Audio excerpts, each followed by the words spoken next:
alcoolismo, violência, liberdade, política, homofobia, depressão, corrupção. Você está preparado para testemunhar sua fé em assuntos como esses, tão discutidos nos dias de hoje? Como cristãos e luteranos, precisamos estar preparados para testemunhar nossa fé, não importa quando, onde, para quem e sobre o que seja.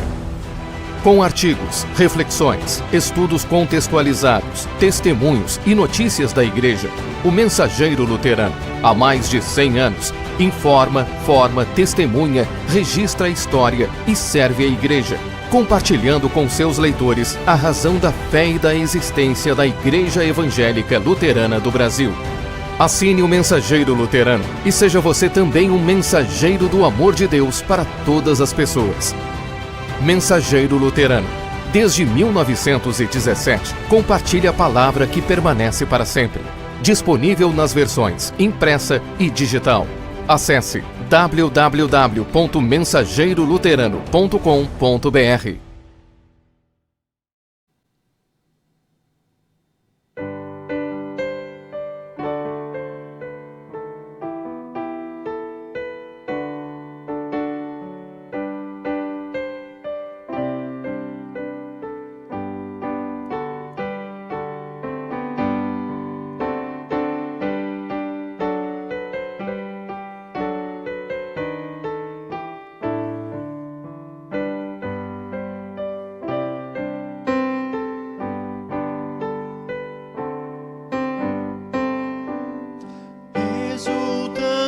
Te adoramos, Deus da glória, Deus do amor. Nossos corações te abrimos, enche-nos de santo ardor.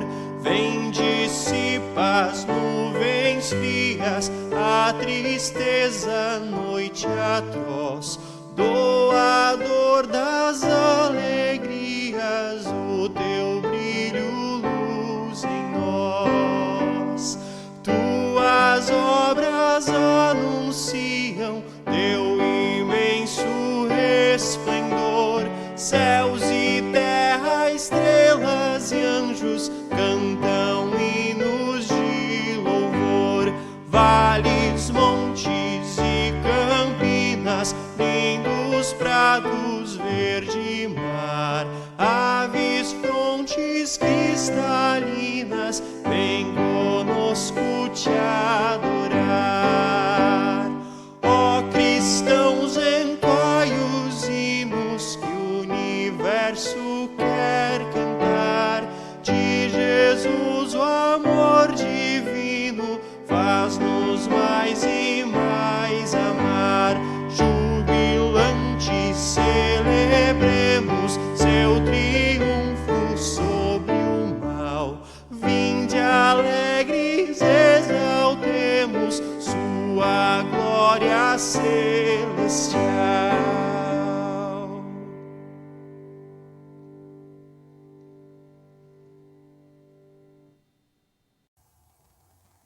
Olá, hoje é dia 28 de outubro de 2020, está começando mais uma noite de oração aqui na Congregação São Lucas, do bairro Harmonia, em Canoas, e damos sequência à série de estudos sobre as doutrinas básicas da fé cristã. Neste momento nós estamos estudando os mandamentos e hoje nós vamos estudar o 8º mandamento. E nós vamos fazer da seguinte maneira, nós vamos ouvir um resumo daquilo que é o 8º mandamento, e depois nós queremos ver a sua aplicação no texto bíblico. Isso mesmo, eu falo nesse sentido porque eu estou com a Bíblia aqui sobre a mesa, e é importante que a gente entenda como é que isso acontece no dia a dia, como é que os mandamentos ou outras doutrinas bíblicas elas são vivenciadas pelas pessoas também no contexto bíblico, tá? Até porque as doutrinas cristãs são tiradas do texto bíblico, então nós precisamos entender como que elas acontecem lá na Bíblia também.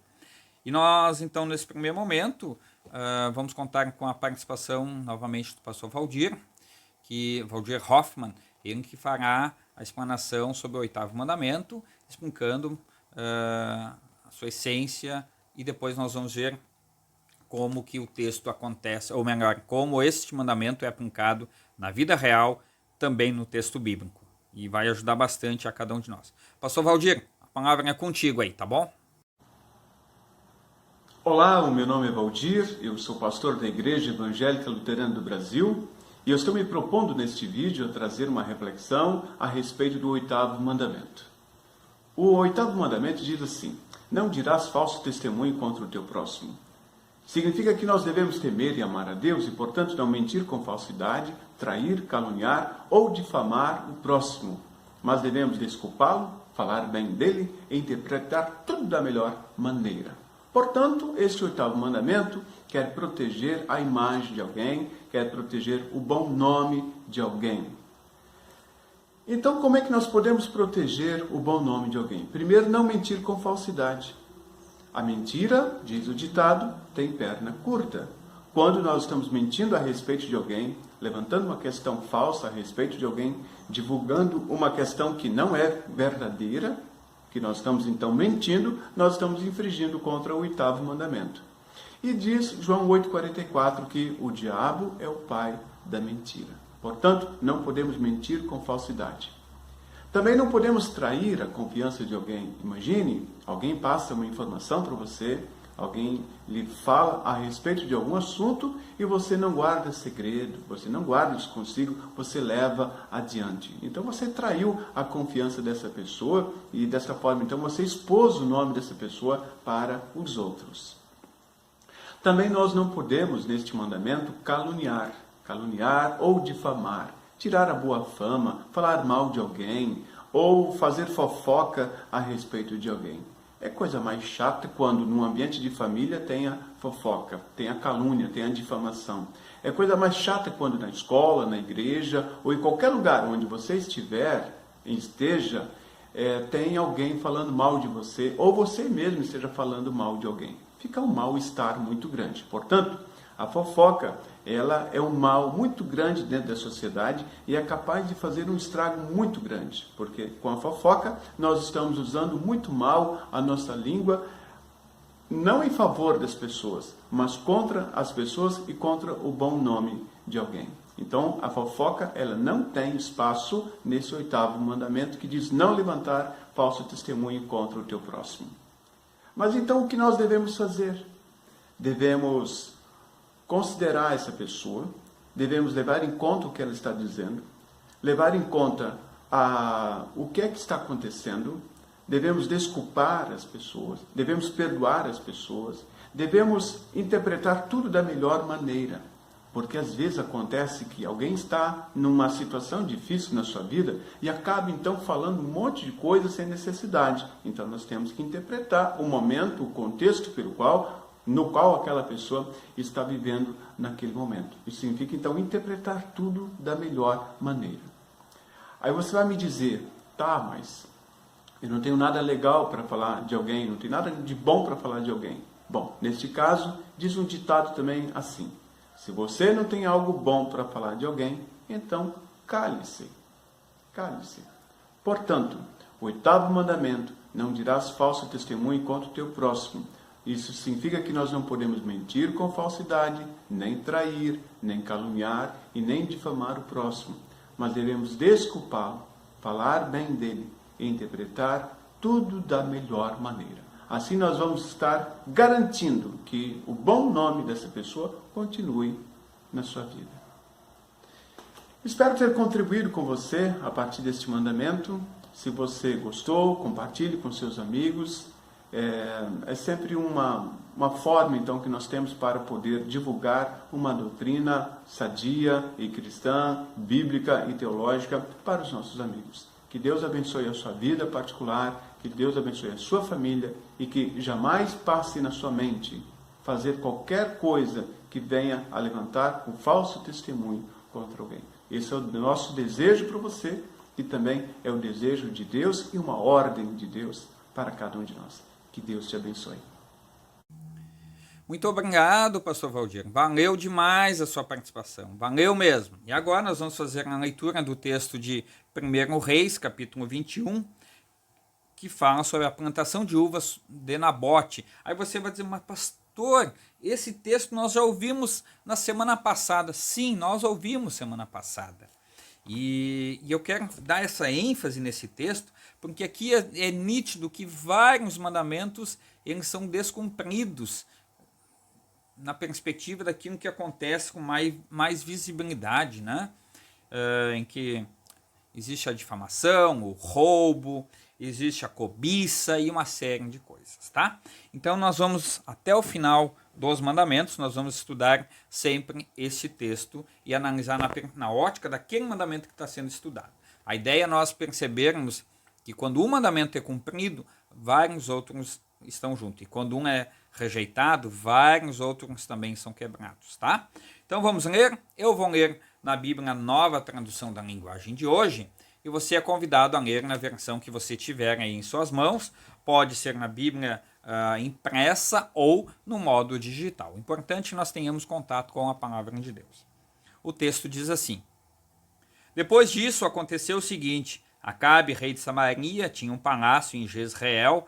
Perto desse palácio havia uma plantação de uvas que pertencia a um homem chamado Nabote. Certo dia, Acabe disse a Nabote: Dê-me a sua plantação de uvas, ela fica perto do meu palácio e eu quero aproveitar o terreno para fazer uma horta. Em troca, eu lhe darei uma plantação de uvas melhor do que a sua, ou, se você preferir, eu pagarei um preço justo por ela. Essa plantação de uvas é uma herança dos meus antepassados, respondeu Nabote, que o Senhor Deus me livre de entregá-la ao Senhor. Acabe foi para casa aborrecido e com raiva por causa do que Nabote tinha dito. Ele se deitou na cama virado para a parede e não quis comer nada. Então a sua esposa Jezabel foi falar com ele e perguntou: Por que você está assim tão aborrecido? Por que não quer comer? Ele respondeu: É por causa do que Nabote me falou. Eu lhe disse que queria comprar a sua plantação de uvas, ou então, se ele preferisse, eu lhe daria outra em troca. Mas Nabote me disse que não me daria sua plantação. Então Jezabel disse a Acabe, seu marido: Afinal de contas, você é o rei ou não é? Levante-se, anime-se e coma. Eu darei a você a plantação de uvas de Nabote, o homem de Jezreel. Então ela escreveu algumas cartas em nome de Acabe e carimbou-as com o anel sinete dele e as mandou para as autoridades e para os líderes de Jezreel. As cartas diziam o seguinte: mande avisar que vai haver um dia de jejum, reúnam o povo e ponham Nabote num lugar de honra. Ponham sentados na frente dele 2 homens de mau caráter para acusarem Nabote de ter amaldiçoado a Deus e ao rei. Depois levem Nabote para fora da cidade e o matem a pedradas. Os líderes e as autoridades de Jezreel fizeram o que Jezabel havia ordenado. Eles mandaram avisar que ia acontecer um dia de jejum, reuniram o povo e puseram Nabote num lugar de honra. Então, diante do povo, os 2 homens de mau caráter acusaram Nabote de haver amaldiçoado a Deus e ao rei.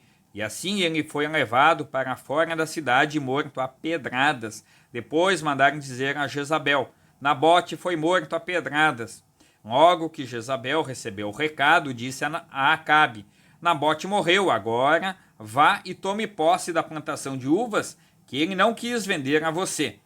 Logo que soube que Nabote estava morto, Acabe foi até a plantação de uvas e tomou posse dela. Então o Senhor Deus disse a Elias, o profeta de Tisbé: Vá falar com Acabe, rei de Israel, que mora na cidade de Samaria. Você o achará em Jezreel, na plantação de uvas de Nabote. Ele foi até lá para tomar posse dela. Diga a Acabe que eu, o Senhor, estou dizendo a ele: Você mata o homem e ainda fica com a propriedade dele? Diga a Acabe que o que eu estou dizendo é isto: no mesmo lugar onde os cachorros lamberam o sangue de Nabote, eles lamberão o seu próprio sangue. Quando Acabe viu, Elias perguntou: Você já me achou, meu inimigo? Elias respondeu: Achei sim, porque você se entregou completamente a fazer o que o Senhor Deus considera errado.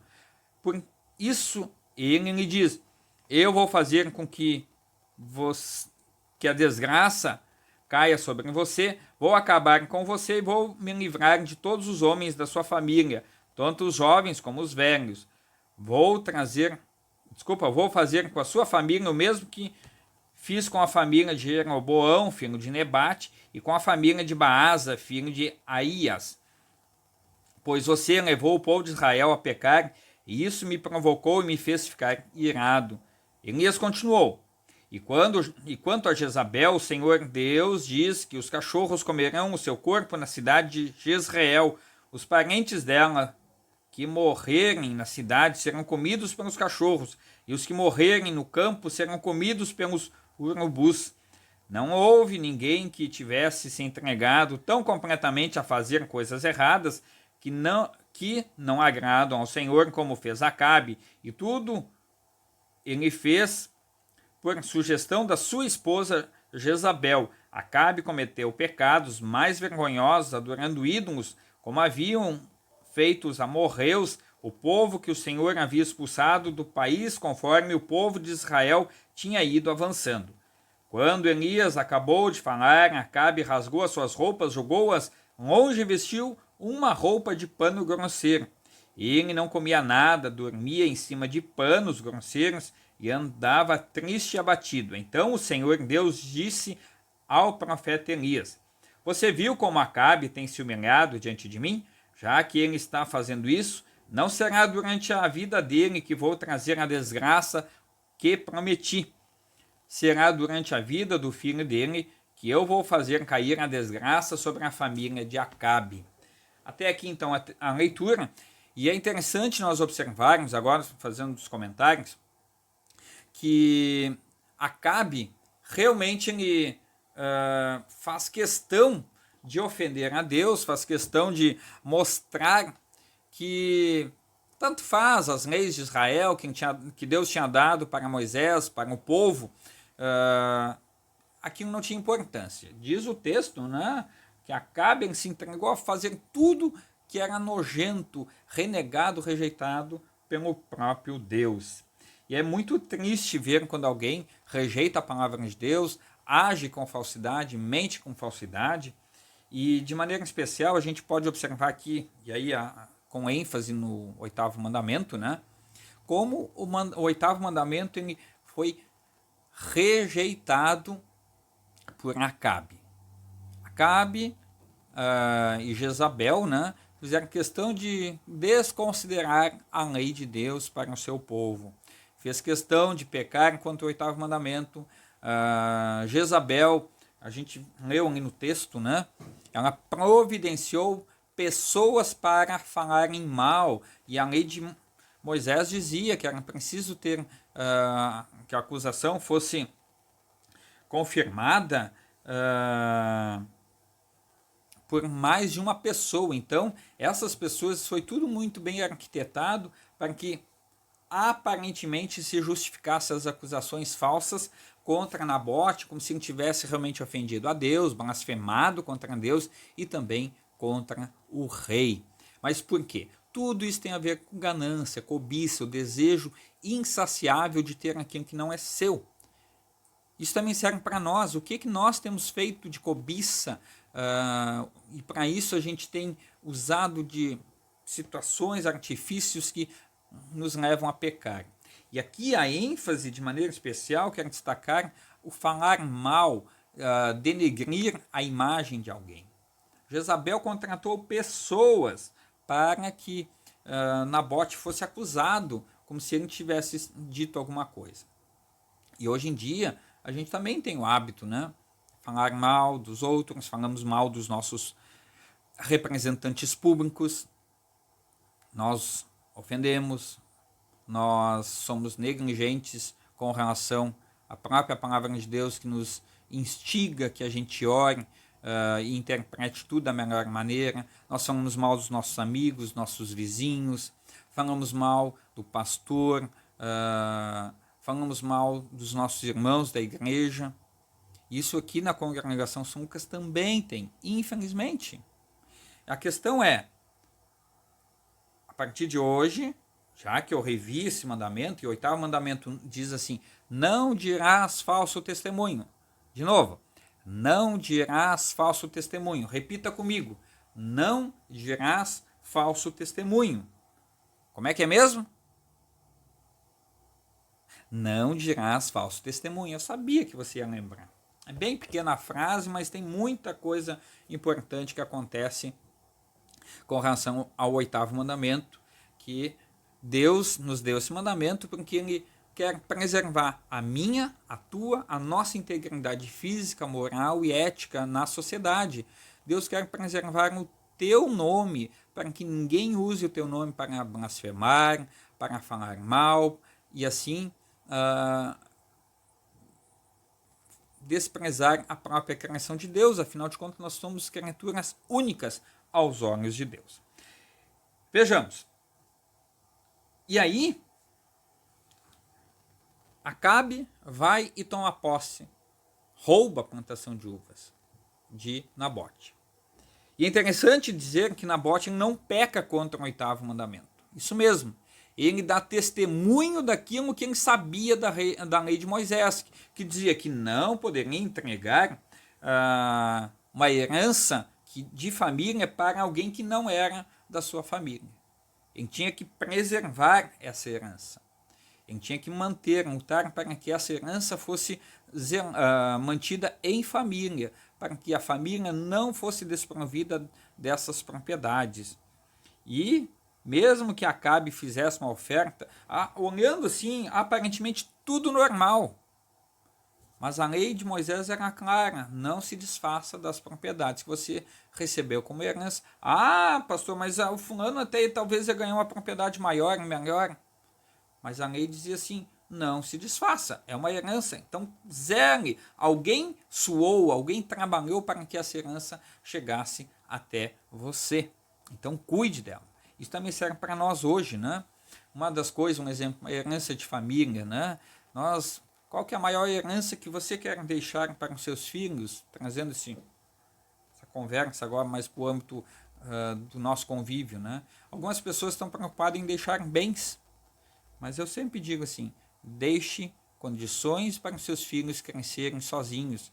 Bens eles vão destruir rapidamente. Agora, tu quer dar condições adequadas? Então, coloque os seus filhos nas mãos de Deus. E todas as outras coisas os serão acrescentadas. Porque se Deus está no coração dos nossos filhos, na nossa família, a gente pode morar debaixo da ponte, ainda assim nós sermos as pessoas mais felizes do mundo. Só para ilustrar isso que eu estou dizendo, certa vez um rico empresário passeando, fazendo turismo, chegou numa colônia de pescadores e era um local realmente muito bonito, e ele diz assim para um dos pescadores, por que você não faz uma cooperativa, aí vocês fazem pescado e vocês vão ganhar muito, muito dinheiro.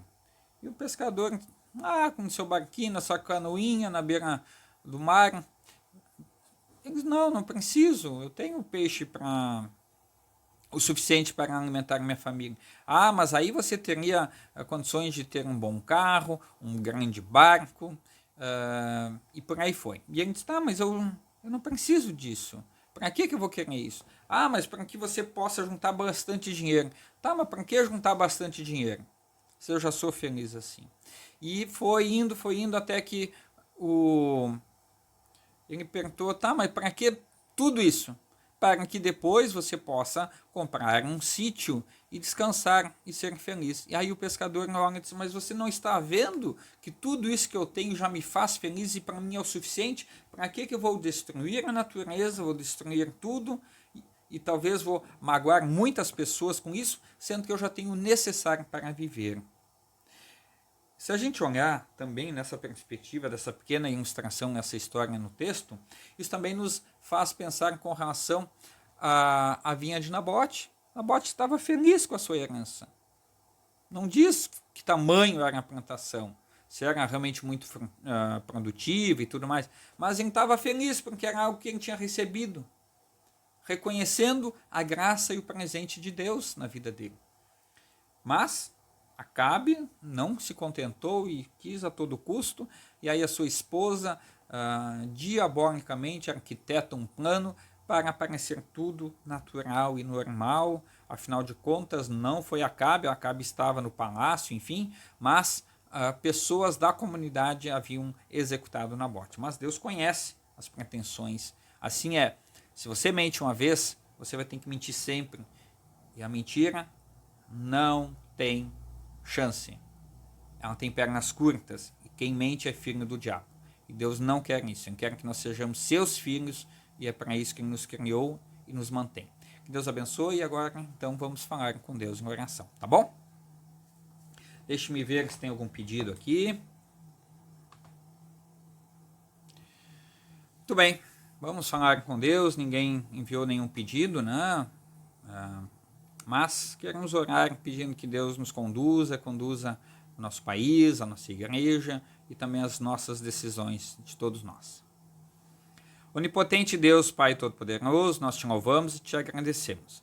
Pedimos que a tua palavra salvadora chegue a todos os cantos da terra e que milhares de pessoas sejam salvas. Que todas elas sejam alcançadas por teu evangelho e que muitos abandonem o mau caminho e assim conheçam a verdade que nos santifica e nos liberta. Senhor Jesus, pedimos em favor da tua igreja espalhada no mundo, para que ela tenha condições de propagar o teu evangelho, que as pessoas não desanimem. Também te pedimos ao Senhor Jesus em favor da Igreja Cristã da Concórdia de Moçambique, ela que amanhã terá encontro com os alunos, também na quinta-feira uma assembleia extraordinária, para tomar decisões realmente muito importantes e sérias, também no culto da reforma no sábado. Nós assim te pedimos, ó Pai, que abençoe a tua igreja espalhada lá naquele país. Também te pedimos ao Senhor Jesus, em rica medida, que conduza os nossos governantes aqui no Brasil, derrama sobre eles a tua misericórdia, o teu cuidado, para que governem em favor do povo e não por interesses próprios. Também te pedimos em favor dos candidatos municipais, para que estes façam propostas adequadas e cabíveis, a fim de que o povo eleja e escolha os mais capacitados para governar os nossos municípios no Brasil. Também te pedimos ao Senhor Jesus, derrama sobre cada um de nós o teu cuidado, a tua proteção, e nós te pedimos, ó Pai, que tu cuides da nossa igreja, a Igreja Evangélica Luterana do Brasil, abençoe em rica medida os pastores, as lideranças, a direção nacional, para que sempre de novo possamos nós trabalhar para a expansão do teu reino. Ainda te louvamos e bendizemos por mais um aniversário de Seminário em Concórdia. Louvado seja teu santo nome, pois mais uma vez demonstraste compaixão em favor da tua igreja, permitindo que aqui neste país sejam formados ministros, mensageiros fiéis da tua palavra. Guarda-nos e livra-nos de cometermos o pecado do falso ensino, mas dê-nos a oportunidade de sempre termos bons professores capacitados, honrados e consagrados para instruir os homens, para que estes formados possam espalhar o Evangelho para todos os cantos da face da terra. Senhor Jesus, ainda te pedimos em favor da Congregação São Lucas, abençoe em rica medida a cada um dos membros, coloque eles com fidelidade e dedicação para o trabalho do teu reino, abençoe também a liderança da congregação, o seu pastor e todos os projetos de trabalho que essa igreja desenvolve aqui em Canoas. Senhor Jesus, também te pedimos, abençoe a família pastoral para que, quando tomarem a decisão, seja para a honra e glória do teu nome. Assim nós oramos. Livra-nos de calamidades, infortúnios, dê-nos a tua tranquilidade, a tua paz e guarda-nos na certeza de que somos amados e acolhidos por ti. Também ainda te louvamos pelos aniversariantes dessa semana, te louvamos e te agradecemos pela vida de cada um dos seus filhos e filhas que celebram mais uma data festiva do aniversário que celebram, que podem e completam nesta semana. Senhor Jesus, obrigado por tudo. Nós assim oramos. Amém. Vamos fazer a oração do Pai Nosso dizendo: Pai nosso que estás no céu, santificado seja o teu nome. Venha o teu reino. Seja feita a tua vontade, assim na terra como no céu. O pão nosso de cada dia nos dá hoje. E perdoa-nos as nossas dívidas, assim como nós também perdoamos aos nossos devedores. Não nos deixes cair em tentação, mas livra-nos do mal, pois teu é o reino, o poder e a glória para sempre. Amém. E agora, vamos fazer a oração da bênção em conjunto, dizendo: o Senhor nos abençoe e nos guarde. O Senhor faça resplandecer seu rosto sobre nós e tenha misericórdia de nós. O Senhor sobre nós levante o seu rosto e nos dê a paz. Amém. Querido amigo, obrigado por sua companhia. Então, hoje nós estudamos sobre o 8º mandamento e falamos como base um texto de 1 Reis, capítulo 21, sobre a plantação de Nabote. Entendemos a aplicação. Tivemos a chance de ouvir o pastor Valdir nos falar a respeito do mandamento, uma explicação bastante sucinta, mas precisa, cirúrgica. Muito obrigado pela participação. E de maneira especial, lembrando que sexta-feira à noite, nós temos a reunião dos leigos aqui da Congregação São Lucas, às 20 horas, você é nosso convidado. Também no sábado temos a instrução de confirmandos na parte da tarde, às 4h30, e depois às 18 horas nós teremos nosso momento de culto e adoração a Deus. E você pode, pelas duas opções, assistir pelo YouTube ou Facebook, ou ainda estar de modo presencial. Mas esse culto da reforma é um momento muito especial. Acompanhe, não perca essas oportunidades. Nós teremos assim vários testemunhos de pessoas que estão vinculadas à igreja e o que é a importância que é ser igreja. Muitas pessoas participando, a nossa sincera gratidão a cada um dos que já mandaram os seus vídeos e os seus testemunhos, tá? Então fica o convite. Mas se você quiser participar do culto de modo presencial, venha, participe, tome ceia e louve em comunhão com os demais irmãos. Lembrando que quem vier de modo presencial precisa trazer a sua máscara e, de preferência, o seu álcool gel, a fim de que possamos nós, de um modo adequado, seguir as recomendações de higiene das autoridades sanitárias. Tá bom? Forte abraço e ficamos com o próximo item.